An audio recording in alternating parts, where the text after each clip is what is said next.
இன்றைக்கு கோவிட் பெருந்தொற்றுக்கு பிறகு நாம் எதை சாப்பிட்டால் ஆரோக்கியமாக இருக்க முடியும் அப்படிங்கிற கேள்வியை நிறைய இடங்களில் பார்க்கிறோம். ஆனால் நாம் நமக்கு கேட்டுக்கொள்ள வேண்டிய கேள்வி என்ன தெரியுமா?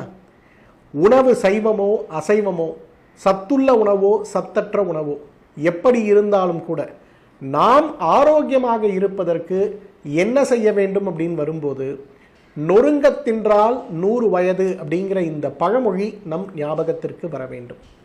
இன்றைக்கு இன்று முதல், இந்த நிமிடம் முதல் நாம் அனைவரும் காலை உணவை மென்று 15 நிமிடம் நேரம் செலவழித்து சாப்பிட வேண்டும்.